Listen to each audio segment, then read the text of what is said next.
Yeah, right now is just pretty ridiculous. He seemed preoccupied. I expect I would be too in his position. Smells fresh. That can't be the salt well. You are a guest, I take it? You will find the abbot past the Chamber of the Fallen Moon, behind me. That book is a quest item? Which book?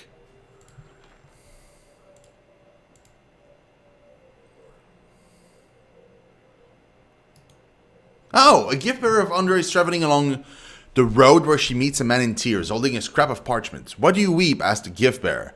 I hold here a letter from my wife. I tried to be a good husband, but the letter says that I was not, and that she has gone to seek the company of a better man. Now this is all that remains of her. "Give the letter to me then," says the gift bearer. "For once you have forgotten the letter, your wife can cause you no further pain." The man gives her the letter and finds his tears have dried up. He thanks the gift bearer and leaves at peace.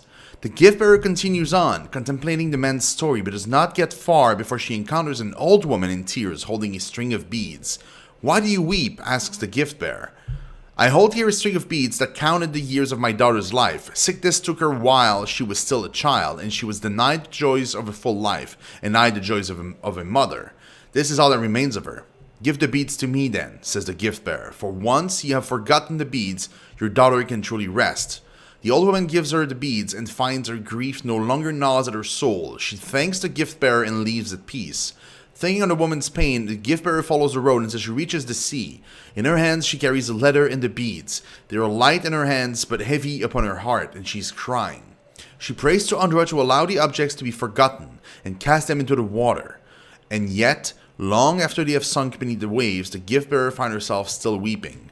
"Merciful Andra," pleads the gift bearer, "in your service I have helped people forget their troubles. Yet, though I pass them on to you, I feel them still as though they were mine. How can this be?"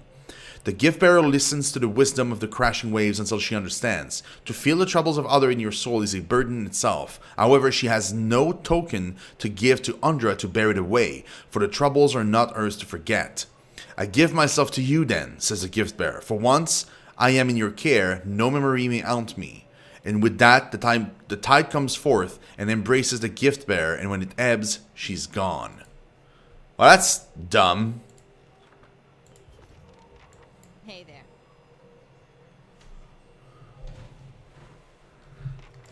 Sure. No, but it's fine. I don't consider that to be a spoiler or anything.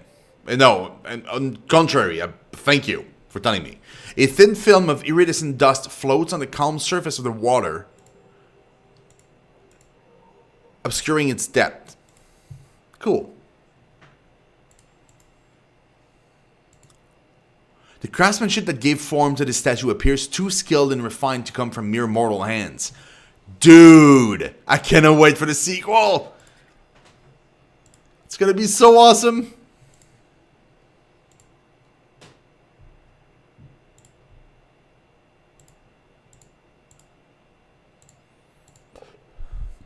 Feels like I'm cheating. Just walking around and looting the place, you know? Even with your labors, your presence of mind never falters. I don't know how you do it. Perhaps your thoughts would swim deeper if your tongue didn't come out for air so often, dear brother. Oh, that was rude. Wow, that was super insulting. Little touch. There. What did I tell?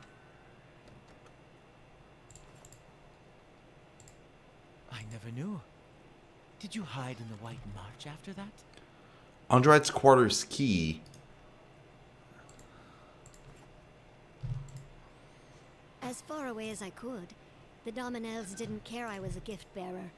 Evidence is evidence.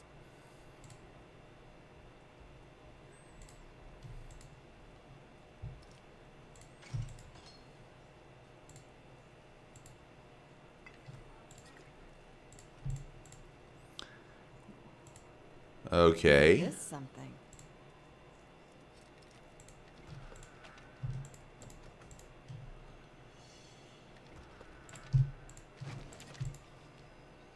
The High Abbot imparted to me that I wasn't alone. That he has nightmares sometimes as well. Truly? It surprised me to hear it. He has such a peaceful manner. Despite the warmth of the nearby fires, a thin layer of frost clings to this store of supplies. Dude, this feels so weird. Just like walking around and looting. This is... It feels very wrong.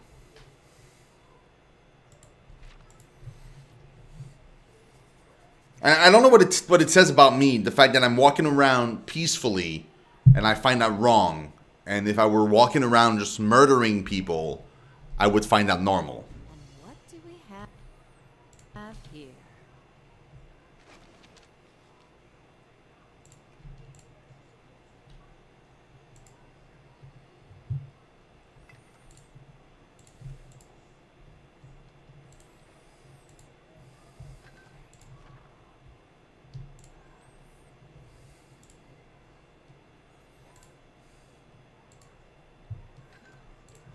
Dude, there's so many of them. That's the Ayabut. Where the other Andrites in the Abbey are clad in drab, functional garments, this Amoa seems dressed for an occasion. His robe is bright and glossy. His neck and arms are bedecked with jewelry. The symbols of his goddess are crowded into every available space. Good. The Conclave has elected a Tidebringer after all. I had begun to worry. He looks back up, noticing your company, and nods. And they took my advice in providing you an escort. Very good.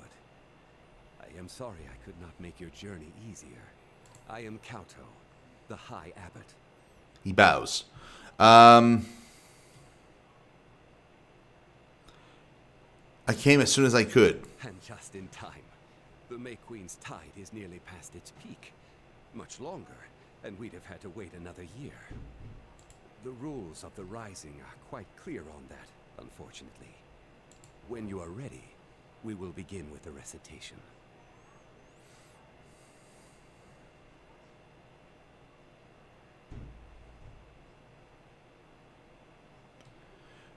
The Conclave mentions something about a reliquary. Yes, of course.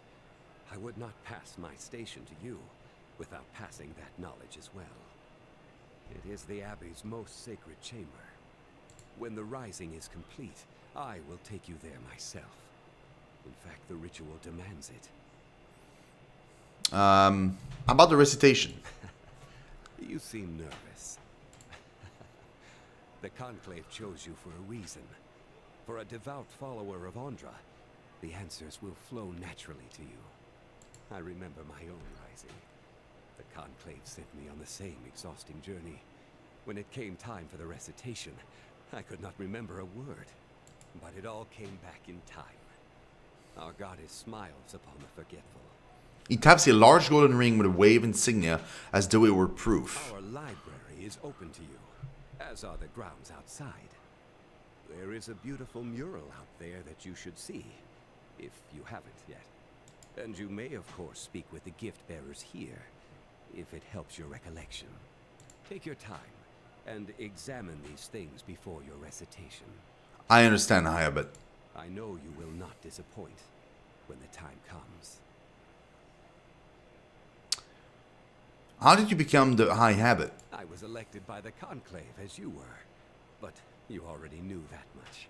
It was unexpected. There were others more accomplished. I was merely a scholar.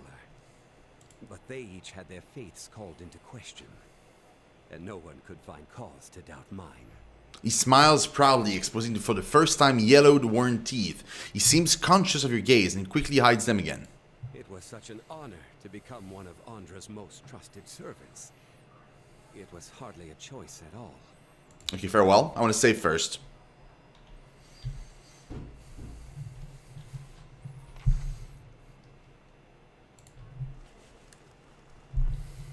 Are you prepared now for the recitation? Yes, we can begin. I was elected. Nope. But Shit. It was such an honor. Very good. We shall commence the rising. First is Anthu. Last is Dianthu. But the tide comes at the end and leaves at the beginning. I am Disaman the Ebb, who comes this way.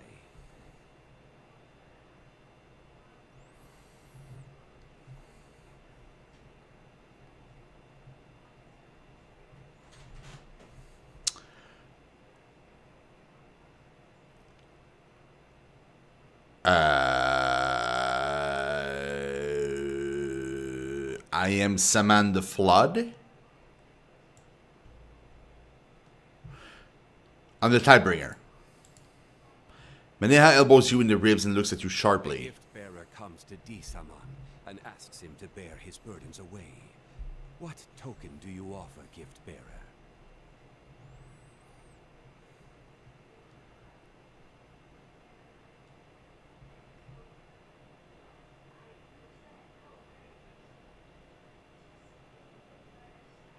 I give myself for a gift bearer as no other tokens to offer. The token is received in Andra's name. Tell me of your burdens.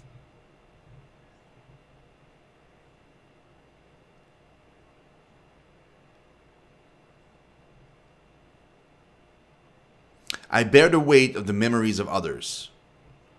Bites her lip and wrings her hands. In Shit. Andra's embrace, our burdens are lifted. Kauto looks at you and shakes his head. I'm afraid you have misremembered some of the rite. This will not do. I would suggest contemplation of the sacred works kept at the Abbey, inside and out. The recitation is archaic, but it is essential to the Rising. If it cannot be completed, the Rising will have to wait. I was never big on doctrine, but there ought to be something around here to help us. Wouldn't be much of an abbey without stacks of old books. When you are ready, we will begin with the recitation. Shit, bros. Okay, let's try again. If you think you are ready, first is Anthu. I am D-Saman the Ebb. Who comes this way? I'm a gift bearer. Shit! A gift bearer comes to D-Saman and asks him to bear his burdens away.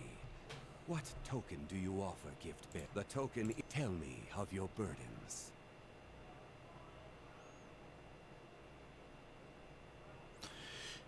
I carry the pain of being separated from my god and long to be reunited. Shit! In on the recitation is archaic. If you think you are first, I am D-Saman the Ebb. I'm Salmon the Flood. Blessed be Sam Yes! that washes over the That was my first thought. Blessed be D-Saman that returns to the sea and leaves behind the beginning. A gift bearer comes to the token. Tell me of your burdens. I shoulder the burdens of a long journey spent in solitude. In Andra's embrace, our burdens are lifted. I'm afraid you have. Has it been so long since you were a gift bearer yourself, Tidebringer? The recitation is archaic, but it is a Well, shit.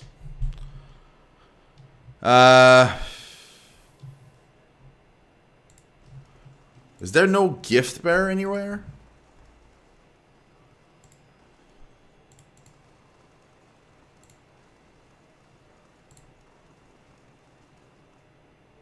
Consider it done.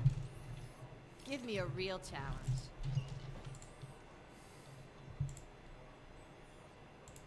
Oh, is that a secret room?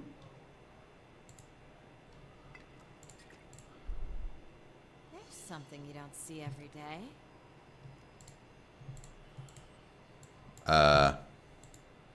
It's no good.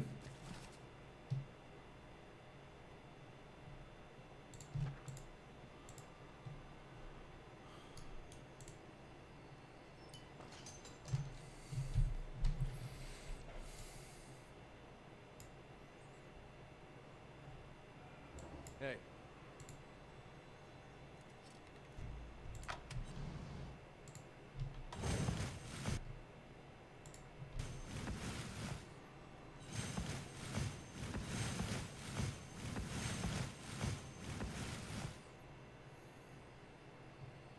All right then. Cool, it missed. This volume appears to serve many functions. There are notes in it detailing schedules and routines at the Abbey. There's favorite passages from Undrine text anointed with personal insights. There are also descriptions of dreams. Many seem purely symbolic, but one entry is of interest. It had been a long time since I dreamt of my rising, yet now, with another rising soon upon us, this is the 5th time in a week. Perhaps, channeled here, I can put it to rest. I'm walking through the halls of silence. I feel eyes on me from all sides, angry, vengeful eyes. I arrange the panels and curl my hands into the sign of the tide. The rite as the wave, the left tracing the crescent moon with my 2 other fingers. The way opens to me. I climb the steps, and Andra's weakness is installed there. The old aspergillum. Set to operate the valves. I use it like a lever, and the water rises. There are angry shouts, and when I cover my ears, they are louder still. But the water continues upward, far past where it should. I climb as high as I can, but I feel it icy on my feet. Then it is over my head, and I cannot breathe. Suddenly I am outside the reliquary, looking at the Veil of Tears. The witness is in my hand, and the veil parts for it.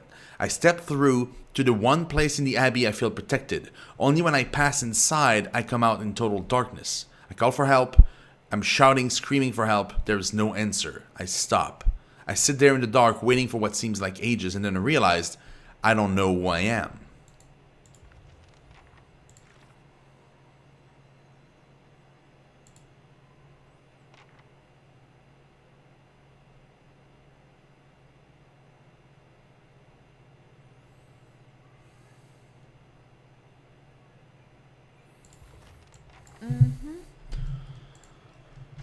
Okay, so we don't even have to do this part. Sold most of my jewelry.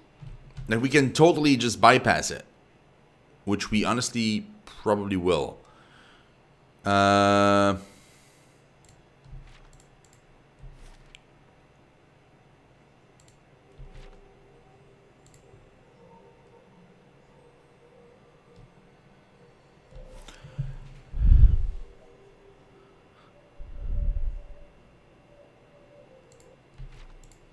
That's a reliquary. But I can't enter it because I need something that's... Is that it? No, that's not what it said. Hold on. What did it say? I won't be able to enter the reliquary without Andra's witness and aspergillum kept in a device on the lower level of the abbey. Okay, so it's the Hall of Silence. This is where I need to be.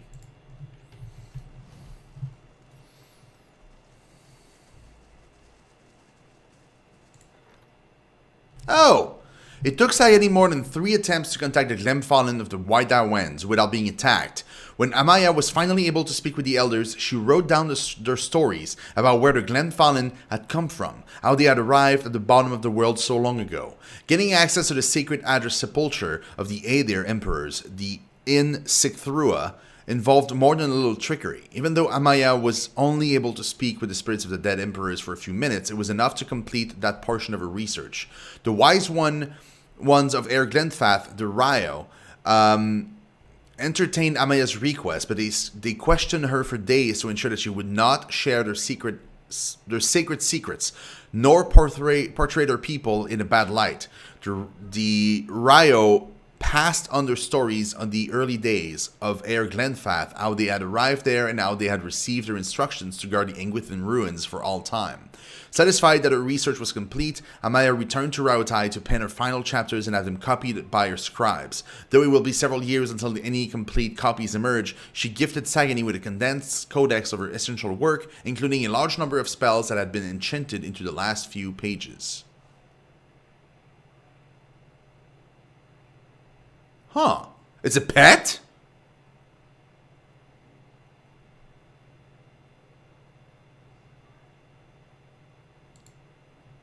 What do you mean it's a pet?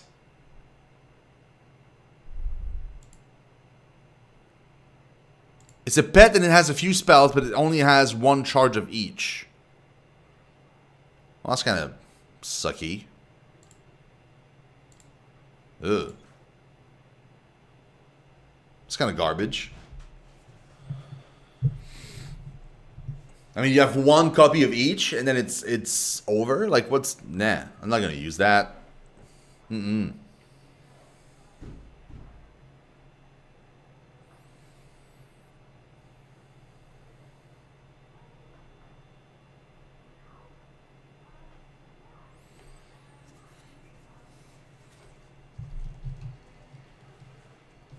Be cautious.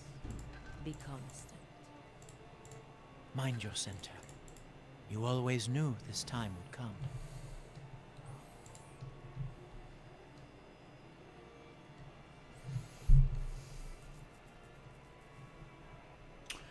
So I cannot go down there.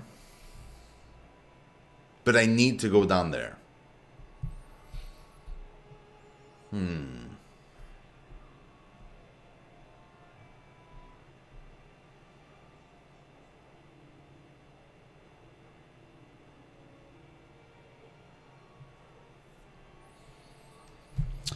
Okay. Okay, cool. You know what? We'll go here. We'll do the thing. I'm 100% sure we have something that will boost my lore. What's my lore at right now?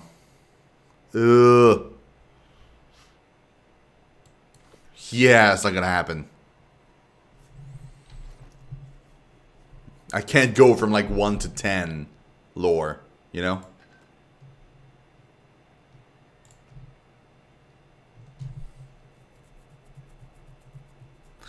Maybe, I mean, there's multiple ways. I went down this path. Maybe if I go down this path.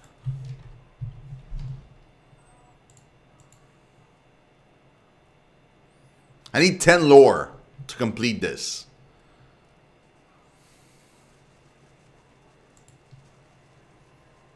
Maybe I can go down that way. Yeah, maybe. If you get lucky. Hopefully.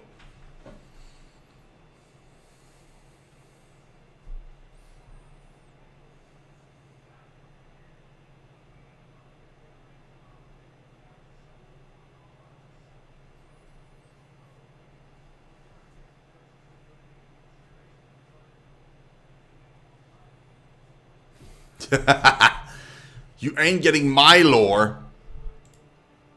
This calls for a subtle touch. Give me a real challenge. Well, shit.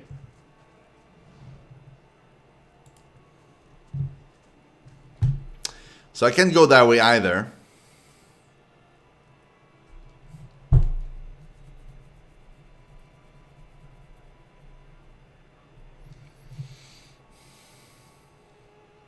Maybe there's a third way.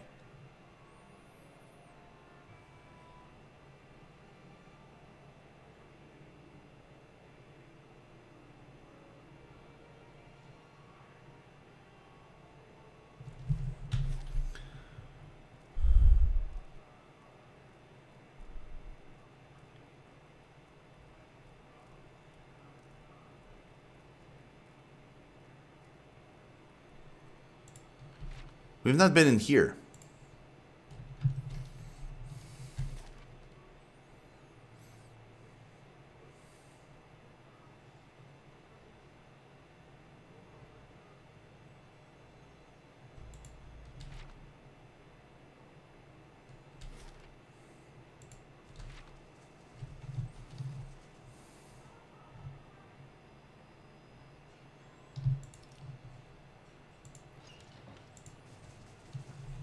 I'll see what's ahead. It's here. The salt well. In the room is a pool. It's small but deep enough that you can't see the bottom. The glassy surface almost looks frozen. So does Manea. She stands rooted in place, staring at it. You know, I thought it'd be bigger. Looks deep anyway. Gift bearers say the heaviest regrets and greatest sorrows get left here. So it better be. She peers in. What are you waiting for? Manea makes a little noise of frustration in the back of her throat. You know how when you've been thinking about something so long, you're worried that when you finally get it, it won't be what you expected? She tugs at one of her bracelets. I mean, for all we know, that thing's just filled with leeches. You're stalling. Don't remind me.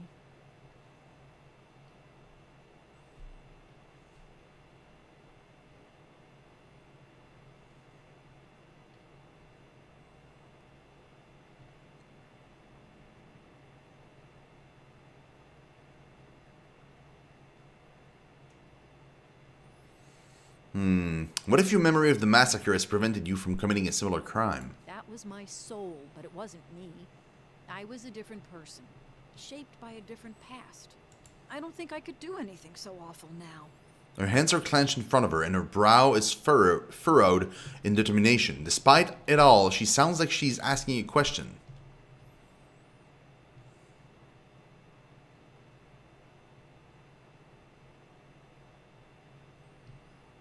And this memory has shaped you and taught you restraint. Without it, you might choose differently. She lets out a long, slow breath. I was afraid you'd say something like that. She stares at the well for several seconds. My parents always said that anything that seems too good to be true probably is. You spend so much time searching for a way to fix what's broken. You don't see that the fixing would only break something else. She kicks a pebble into the pool. It falls in without so much as a ripple. Only one thing left to do. She looks back at you. What's that? Mania pulls a rolled cloth bundle out of her pack. You recall seeing it earlier. She snaps the leather cords that binds it and unfolds it to reveal a wine bottle. Took this from the Marchezo cellar the night I was awakened. One of the finest vintages there. Been saving it to celebrate my new start. I think it's time to open it. She jams a knife into the cork and twists it out with a squeaking pop. A lush, jammy aroma wafts from the bottle. She holds it under her nose and breathes deeply. She puts the bottle to her lips and tilts it back. After a long, slow drink, she smacks her lips. A few years past its peak. Good thing we're enjoying it now. She swirls the wine in the bottle before holding it out to you. Take a drink. The best burdens are the ones you share. Menha passes you the bottle. An unpleasant sharpness has crept into the wine, but it's an enjoyable draught all the same. Together, you finish the bottle. Wow. Time to make some good memories. She was granted satisfied mind? She wipes her mouth with the back of her hand. Uh-huh. What is that?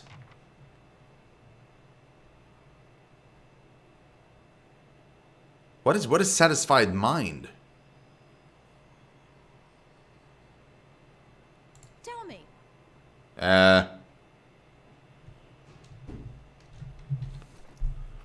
Was it an item?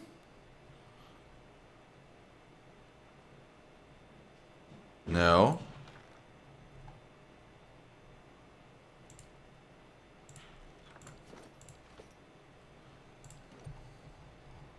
Ah, there it is.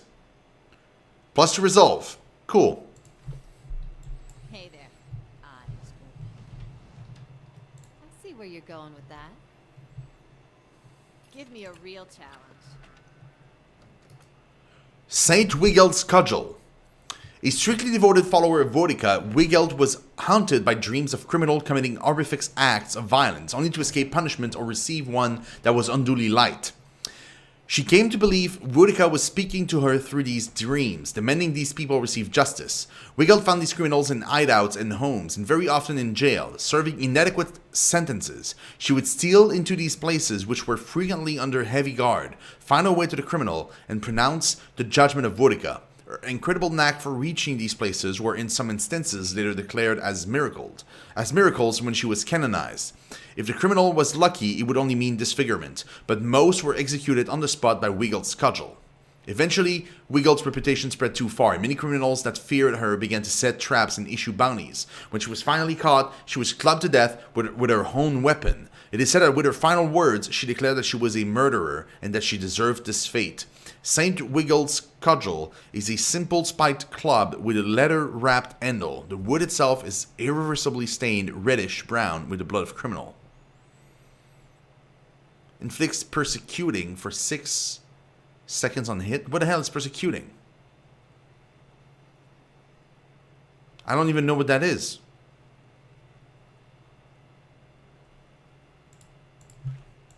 Hey there. Margaret's Weird. cast light in dark. I will loot this. Thank you. 4 intellect.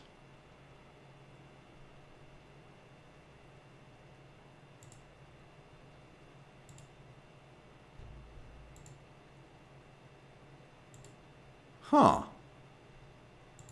It's pretty darn good.